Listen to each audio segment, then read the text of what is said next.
Hello friends, welcome back to my channel. അങ്ങനെ രവിയുടെ വായിൽ നിന്നും ആ സത്യം കേട്ട് കഴിഞ്ഞ് സുശീല ആകെ അമ്പരന്ന് പോവുകയാണ് കേട്ടോ. ഇന്ദ്രൻ ഇത്രയ്ക്ക് ധൈര്യമോ? താനൊന്ന് അവിടെ നിന്ന് ഇങ്ങോട്ട് വന്നപ്പോഴേക്കും അവൻ അനുപമയുടെ കഴുത്ത് താലി കെട്ടാൻ പോവുകയാണെന്നോ? ഈശ്വര, എത്ര കഷ്ടപ്പെട്ടിട്ടാ ആ അനുപമയെ ഇന്ദ്രൻ്റെ ജീവിതത്തിൽ നിന്ന് ഓടിച്ചു വിട്ടത്, ഡിവോഴ്സിന് കോടതി വരെ എത്തിച്ചത്. എന്നിട്ടിപ്പം വീണ്ടും അവർ കല്യാണം കഴിച്ച് ഒന്നിക്കാൻ പോകുന്നോ? ഇതെങ്ങനെ ഞാൻ സഹിക്കും? വാർത്ത നമ്മുടെ രവി കുഞ്ഞമ്മയോട് പറഞ്ഞത് ഒളിഞ്ഞു നിന്നാണ് സുശീല കേട്ടത് കേട്ടോ. സുശീല ഇത് കേട്ടു എന്നുള്ള കാര്യം രവിക്ക് അറിയത്തുമില്ല. അങ്ങനെ എന്തായാലും രവിയുടെ പാട്ടിന് പോയി. അതിനുശേഷം പിന്നെ സുശീലയ്ക്ക് അവിടെ നിന്നാൽ നിൽപ്പറയ്ക്കോ? പെട്ടെന്ന് തന്നെ ഹർഷയോട് എന്ന് വിവരം പറയാൻ കേട്ടോ. ഹർഷയാണെങ്കിലോ, ഇനി ഇന്ദ്രനും അനുപമയും കൂടെ ഒന്നിച്ചാലേ ദൈവത്തിന് പോലും അവരെ വേർപിരിക്കാൻ കഴിയില്ല എന്ന് സുശീലയ്ക്ക് ഒരു താക്കീത് കൊടുക്കുകയാണ്. എന്ത് വില കൊടുത്തും അവരെ തടയണമെന്നും ആ വിവാഹം ഒരിക്കലും നടക്കരുതെന്നും. അതിനെ ഈ സുശീലയുടെ കൊക്കിൽ ജീവൻ ഉണ്ടെങ്കിലേ ഞാൻ അനുവദിക്കില്ല എന്ന് പറഞ്ഞിട്ട് സുശീല പെട്ടെന്ന് തന്നെ ധൃതി പിടിച്ച് പോവാണ് കേട്ടോ. സുശീല അങ്ങനെ വീട്ടിലേക്ക് ചെന്ന് കയറിക്കൊണ്ടിരിക്കുകയാണ്. ഈ സമയത്താണെങ്കിലോ അനുപമയൊക്കെ കുടുംബക്ഷേത്രത്തിൽ സഹോദരിമാരുടെ കൂടെ വന്നിട്ട് തൊഴുത് പ്രാർത്ഥിക്കുകയാണ് കേട്ടോ. ഇനിയെങ്കിലും തനിക്ക് നല്ലൊരു ജീവിതം കിട്ടണം, സ്വസ്ഥതയോടെ തനിക്കും ഇന്ദ്രേട്ടനും വിച്ചുമോനും നല്ലൊരു ജീവിതം തന്നെ കിട്ടണം, കഴിഞ്ഞ ജീവിതത്തിലുണ്ടായ പോലെയുള്ള ഒരു പ്രശ്നങ്ങളും ഇല്ലാതെ എന്നും ഒരുമയോടെ ഇനി പിരിയാൻ ഇടവരുത്തരുത് എന്നൊക്കെ പറഞ്ഞ് അനുപമ മനസ്സുരുകി പ്രാർത്ഥിക്കുകയാണ് കേട്ടോ. അനുപമയ്ക്ക് നല്ല ടെൻഷനുണ്ട്. കാരണം സുശീല എങ്ങനെയെങ്കിലും ഈ വിവാഹത്തിൻ്റെ കാര്യം മണത്തറിഞ്ഞാൽ എന്ത് വില കൊടുത്തിട്ടും അത് തടയാൻ എന്ത് ചെയ്യുന്നുള്ള കാര്യം അനുപമയ്ക്കറിയാം. അതുകൊണ്ട് തന്നെ അനുപമയുടെ മുഖത്ത് ടെൻഷൻ കണ്ടിട്ട് അമ്പിളി ചോദിക്കുന്നുണ്ട്, എൻ്റെ അനു, നീ എന്തിനാ ഇങ്ങനെ ടെൻഷൻ അടിക്കുന്നതെന്ന്? ഇന്ദ്രൻ വന്നോളൂ.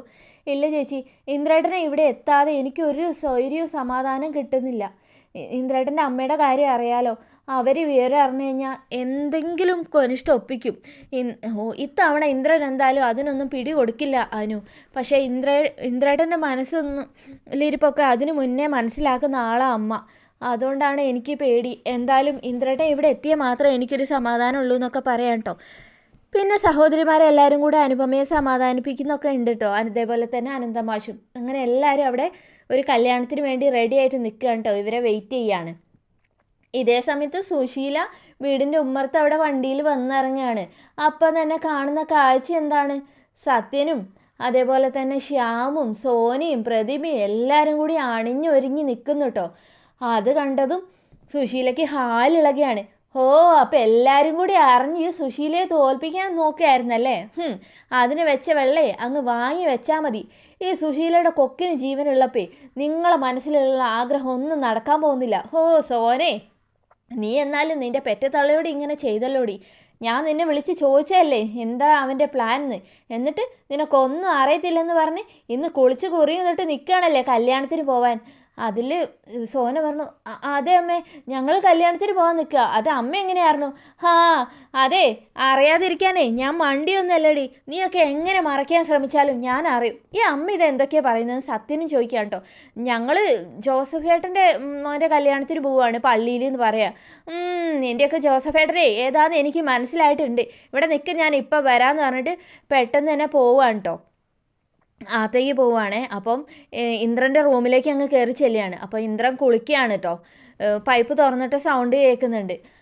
അതുകൊണ്ട് തന്നെ ഇന്ദ്ര കുളിക്കുകയാണല്ലോ.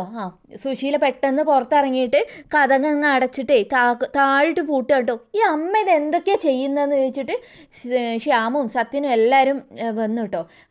ഇത് തന്നെ, നിങ്ങളെ അനന്തമാഷിൻ്റെ മോളുടെ കല്യാണത്തിനല്ലേ പോകുന്നത്? അവിടെ ചെന്നേ മാഷിനോട് പറഞ്ഞേക്ക് ഇന്ദ്രൻ പിന്നെയും അവൻ്റെ അമ്മേൻ്റെ കസ്റ്റഡിയിലായെന്ന്. അയാളെയൊക്കെ അത്ര വിഷമം ഉണ്ടെങ്കിലേ മോളെയും കൂട്ടി ഇങ്ങോട്ട് വന്നോളാൻ പറയും. അപ്പോൾ അയാൾക്കുള്ള മറുപടി ഞാൻ നേരിട്ട് കൊടുത്തോളാമെന്ന് സുശീല പറയാം കേട്ടോ. അമ്മ എന്തൊക്കെയാണ് പറയുന്നത്? അനന്തമാഷിൻ്റെ മോളുടെ കല്യാണോ? അഭിനയിക്കേണ്ട എൻ്റെ മുന്നിൽ വെച്ച് എന്നൊക്കെ പറയാം കേട്ടോ. അമ്മേ, ഞങ്ങൾ പറഞ്ഞില്ലേ പള്ളിയിലെ കല്യാണത്തിന് ഞങ്ങൾ പോകാൻ നിൽക്കുന്നതെന്ന്. ആയിക്കോട്ടെ, നിങ്ങളെയൊക്കെ എനിക്ക് മനസ്സിലായിട്ടുണ്ട്. അതുകൊണ്ട് നിങ്ങൾ ആരും എൻ്റെ അടുത്ത് അഭിനയിക്കാൻ നിൽക്കണ്ട. നിങ്ങളെല്ലാവരും എതിര് നിന്നാലും ഈ സുശീല എന്നെയെ വിജയിക്കത്തുള്ളൂ. എന്തായാലും ഇവനില്ലാതെ നിങ്ങൾ കല്യാണത്തിന് പോയി നോക്ക്, അപ്പം നിങ്ങൾക്ക് അറിയാലോ എന്നൊക്കെ പറയാം കേട്ടോ. അപ്പോഴേക്കും നമ്മുടെ ശ്യാമ് പറയാണ്, ഏട്ടൻ അവിടെ നിൽക്കട്ടെ, സ്കൂട്ടി ഉണ്ടല്ലോ, നമുക്ക് പോകാം സത്യ എന്ന് പറയാം കേട്ടോ. ആ അത് തന്നെ. അവൻ കുളിച്ച് കഴിഞ്ഞ് വരുമല്ലോ അപ്പം ഞാൻ ചോദിച്ചോളാന്ന് സുശീലയും പറഞ്ഞിട്ടോ. ഈ അമ്മയ്ക്ക് ഇതെന്താ? അമ്മയ്ക്ക് എന്തെങ്കിലും അമ്മ എന്തൊക്കെയാണ് പറയുന്നതെന്ന് ഏട്ടന് പോലും അറിയാത്ത കാര്യങ്ങളാണ് അമ്മ പറഞ്ഞുണ്ടാക്കുന്നത്. അമ്മ വേണേ ഏട്ടനോട് ചോദിച്ചു നോക്ക്. ഓ അങ്ങനെയാണെങ്കിലേ അവൻ കുളിച്ച് വന്നിട്ട് ഞാൻ ചോദിച്ചോളാന്ന് സുശീല പറയാം കേട്ടോ. എന്നാൽ നമുക്ക് പോവാം, ഏട്ടൻ സ്കൂട്ടിക്ക് വന്നോളൂന്ന് ശ്യാമു പറഞ്ഞിട്ടോ. അങ്ങനെ ഇവരെല്ലാവരും കാറിൽ കയറി കാറെടുത്ത് പോവുകയും ചെയ്തു. സുശീല തെല്ലൊരു സംശയത്തോടെ നോക്കാം കേട്ടോ. ഇനിയിപ്പോൾ ഇവരാരും അറിഞ്ഞില്ലായിരിക്കുമോ കാര്യങ്ങൾ? രവി വളരെ രഹസ്യമായിട്ടാണല്ലോ കുഞ്ഞമ്മയോട് പറഞ്ഞത്. ഇനിയിപ്പോൾ അവൻ എന്നെ ആ വീട്ടിൽ നിന്ന് ഓടിക്കാൻ വേണ്ടി വല്ല നുണയും പറഞ്ഞതായിരിക്കുമോ? അതിനുള്ള സാധ്യതയൊന്നുമില്ല. എന്തായാലും ഇന്ദ്രൻ കുളിച്ചിറങ്ങി വരട്ടെ, അവനോട് തന്നെ ചോദിച്ചറിയാമെന്ന് പറഞ്ഞിട്ട് സുശീല ഇന്ദ്രൻ്റെ റൂമുണ്ടല്ലോ താഴിട്ട് പൂട്ടിയാണല്ലോ, അതിൻ്റെ പുറത്ത് സോഫയിൽ ഇങ്ങനെ കാത്തിരിക്കുകയാണ് കേട്ടോ. അങ്ങനെ കുളിക്കുന്ന സൗണ്ടൊക്കെ കേൾക്കുന്നുണ്ടല്ലോ ഉള്ളിൽ നിന്ന് വെള്ളം വീഴുന്നത്. അങ്ങനെ സുശീല അവിടെ കാത്തിരിക്കുകയാണ്. ഇതേ സമയത്ത് കാറിൽ ഇവരെല്ലാവരും യാത്ര ചെയ്തുകൊണ്ടിരിക്കുകയാണ്, കല്യാണത്തിന് പോവുകയാണല്ലോ. അപ്പോഴാണ് നമ്മുടെ എല്ലാവരുടെ മുഖത്തും ഒരു ടെൻഷൻ ഉണ്ട് കേട്ടോ. സത്യനാണെങ്കിൽ അപ്പോൾ ചിരിച്ചുകൊണ്ട് ഏട്ടാന്നൊരു വിളി വിളിക്കുമ്പോൾ പിറകിലെ സീറ്റിൽ നിന്ന്, സത്യൻ്റെ ആ ഒരു അടുത്തിരിക്കുന്ന സീറ്റിൽ നിന്ന് നമ്മുടെ ഇന്ദ്രൻ തലപൊക്കുകയാണ് കേട്ടോ. ഒന്ന് നിവർന്നങ്ങ് ഇരിക്കുകയാണ്. അപ്പം പിന്നെ എല്ലാവരുടെയും മുഖത്ത് പുഞ്ചിരി വിരിയാണ് കേട്ടോ. അങ്ങനെ സുശീലയുടെ പദ്ധതികളെ ആദ്യമായി തരണം ചെയ്തുകൊണ്ട് ഇന്ദ്രൻ തൻ്റെ ഭാര്യയായിരുന്ന അനുവിൻ്റെ കഴുത്തിൽ വീണ്ടും ഒന്നുകൂടി താലിയെട്ടി അവളെ തൻ്റെ ജീവിതത്തിലേക്ക് കൂട്ടിക്കൊണ്ടുവരാനും പുതിയൊരു കുടുംബജീവിതം തുടങ്ങാനും പോവുകയാണ് കേട്ടോ. സുശീലയ്ക്ക് കിട്ടിയ ആദ്യത്തെ തിരിച്ചടിയാണ് ഇവിടെ കേട്ടോ. ഇന്ദ്രൻ അവിടെ അകത്ത് ബാത്റൂമിൽ കുളിക്കുന്നുണ്ടെന്ന് കരുതിയാണ് സുശീല പുറത്ത് കാവലിരിക്കുന്നത്. അതേസമയത്ത് നമ്മുടെ ഇന്ദ്രൻ കല്യാണ അമ്പലത്തിലെത്തി നമ്മുടെ അനുപമയുടെ കഴുത്തിൽ താലി ചാർത്താൻ ഓൺ ദ വേയാണ്. ഇതൊന്നും അറിയാതെ പുറത്ത് വെയിറ്റ് ചെയ്തുകൊണ്ടിരിക്കുന്ന സുശീല എത്ര നേരമായിട്ടും ഇന്ദ്രൻ കുളിച്ച് കഴിയുന്നില്ല. ഇവൻ എന്ത് കുളിയത് കുളിക്കുന്നത്? ഇനിയിപ്പോൾ ഇവൻ പറഞ്ഞ മാതിരി കല്യാണത്തിനായതുകൊണ്ടാണോ ഇങ്ങനെയൊക്കെ കുളിച്ചുണ്ടാക്കുന്നതെന്നൊക്കെ സുശീല ചിന്തിക്കാം കേട്ടോ. ഒരുപാട് നേരം കാത്തു നിന്നിട്ടും കുളി കഴിയാത്തതുകൊണ്ട് ചെറിയൊരു സംശയം തോന്നിയ നമ്മുടെ സുശീല കതക് അങ്ങ് താഴിട്ട് തുറന്നിട്ട് ബാത്റൂം ഒന്ന് തള്ളി തുറന്നു നോക്കുകയാണ് കേട്ടോ. അപ്പോൾ അതിൽ വെറുതെ പൈപ്പ് തുറന്നിട്ടതാണ്. ഇന്ദ്രനും ഇല്ല, ഇന്ദ്രൻ്റെ പൊടിയും ഇല്ല. താൻ ചതിക്കപ്പെട്ടു, എല്ലാവരും കൂടെ തന്നെ ചതിച്ചു, താൻ തോറ്റുപോയിന്ന് സുശീല അവിടെ തിരിച്ചറിയാൻ കേട്ടോ. ഈൻ്റെ ഭഗവാനെന്ന് പറഞ്ഞ് സുശീല നെഞ്ഞത്ത് തല്ലി കരയാണ് കേട്ടോ. ഈശ്വര, ആ മൂദേവി എൻ്റെ മോനെ അടിച്ചു മാറ്റി കൊണ്ടുപോയല്ലോ, എല്ലാവരും കൂടെ എന്നെ ചതിച്ചാണല്ലേ. അപ്പോൾ ഞാൻ വരുന്നതിന് മുന്നേ തന്നെ ഇന്ദ്രൻ ഇവിടുന്ന് സ്ഥലം വിട്ടോ. ഇനിയിപ്പോൾ ഞാൻ എന്ത് ചെയ്യുന്നൊക്കെ സുശീല ചിന്തിക്കാം കേട്ടോ. സമയം നോക്കിയപ്പോൾ ഒരുപാട് വൈകിയിരിക്കുന്നു. ഇനിയിപ്പോൾ രവി പറഞ്ഞ പോലെ തന്നെ ഇന്ദ്രൻ ആ അനുപമേനെ കല്യാണം കഴിച്ച് ഇങ്ങോട്ട് കൊണ്ടുവരുമോ? കൊണ്ടുവന്നാൽ അവളുടെ ആദ്യമായിരിക്കും എന്നൊക്കെ സുശീല മനസ്സ് പറയാം കേട്ടോ. സുശീലയ്ക്ക് ദേഷ്യം ഇരച്ച് കയറുകയാണ്.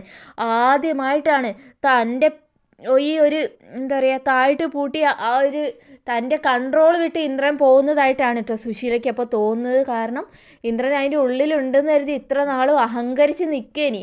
അനുപമയും അനന്തമാഷും ഒക്കെ അവിടെ കാത്തു നിൽക്കുമ്പോൾ കല്യാണച്ചക്കൻ അവരെ ചതിച്ചു കടന്നു കളഞ്ഞു എന്നുള്ളൊരു ഇമേജ് കിട്ടാൻ വേണ്ടി അതൊക്കെ ഓർത്ത് സന്തോഷിച്ചിരിക്കുകയായിരുന്നു സുശീലയ്ക്ക്. ഇപ്പോഴാണ് സുശീലയ്ക്ക് ചതി പറ്റിയെന്ന് മനസ്സിലായത്.